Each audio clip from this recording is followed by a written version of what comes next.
Hello बच्चों, let's read out the question first. What amount of heat will be generated in a coil of resistance R due to charge Q passing through it if the current in the coil decreases down to zero, halving its value every delta t second. So basically यहाँ पर हमें amount of heat generated in the coil calculate करना है जिसकी resistance R है और उसमें से Q को पास किया जाता है तब। और यहाँ पर देखिए उसमें जब Q को पास किया जाता है तो current in the coil decrease करता है up to the value of delta T. तो चलिए स्टार्ट करते हैं हम सोल्यूशन से, but before of its let's talk about the key concept which we are going to use here for this question. So इसके लिए हम हीट जनरेटेड का फॉर्मूला यूज करेंगे, that is H is equals to क्या होता है I square times of R T के equal होता है। बस इसी फॉर्मूले का हम यहाँ पर उपयोग करने वाले हैं। सो देखिए सबसे पहले तो हम यहाँ पर क्या करते हैं, एक ग्राफ ड्रॉ करते हैं ताकि उससे हमें क्लियर हो जाए, राइट। सो देखिए मैं यहाँ पर एक ग्राफ ड्रॉ कर देता हूँ टाइम वर्सेस करंट की इन द कॉइल, ठीक है, जो भी कॉइल में हो रहा है वो।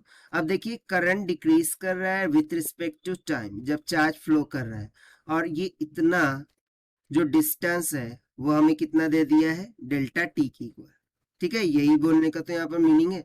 और ये जो मैक्सिमम वैल्यू होगी करंट की उसको हम मान लेते हैं आई नॉट की इक्वल।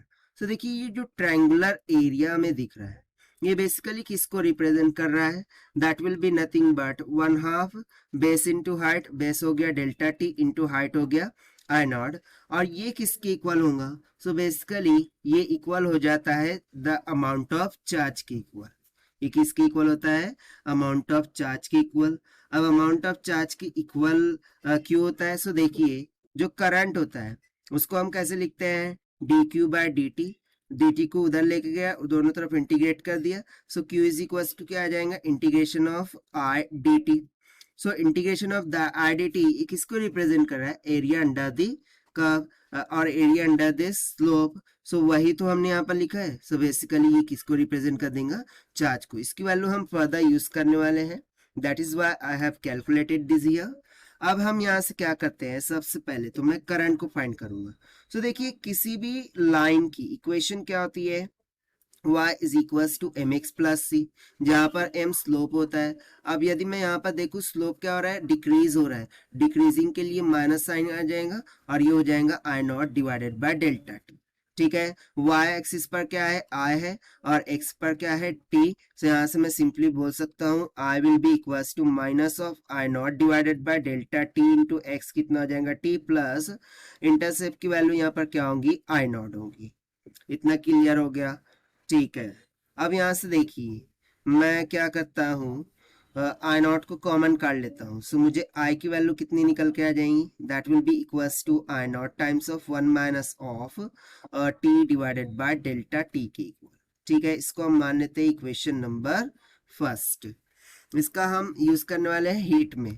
सो देखिए अब हम क्या करेंगे, जो हीट जनरेटेड होंगी कॉइल में उसका फॉर्मूला हमने लिख के रखा है आई स्क्वायर आर टी, यहाँ पर हम वैल्यू सब्स्टिट्यूट कर देते हैं। सो आई स्क्वायर यानी कि क्या हो जाएगा आई नॉट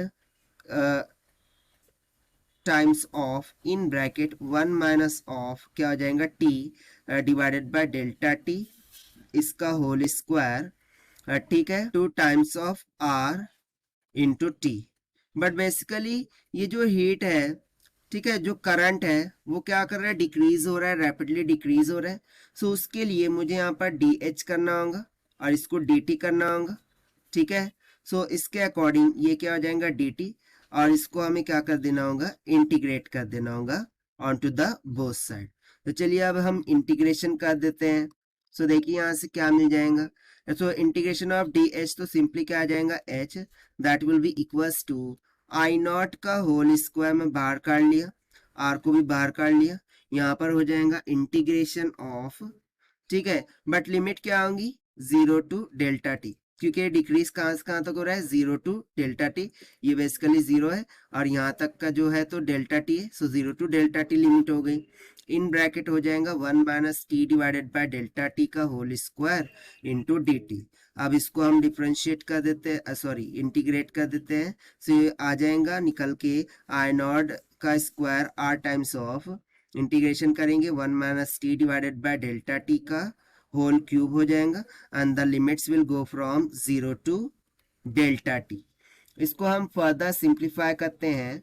सो यहाँ से heat generated will comes out to be कितना निकल के आ जाएगा after substituting the lower and upper limit, ये निकल के आ जाएगा आई नॉट का square R times of delta T divided by 3 के equal.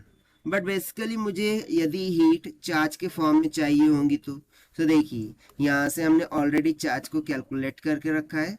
Q is equal to क्या है 1/2 delta T into I not.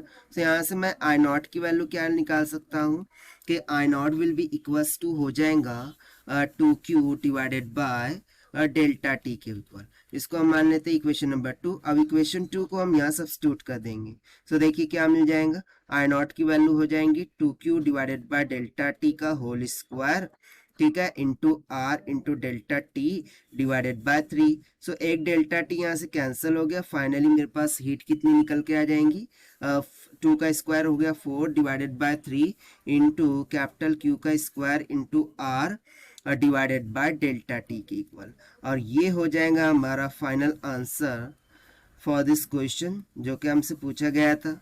And this we have found by using the concept of heat generated formula से। So this is the required solution. I hope you understood it well. Best of luck. Thank you.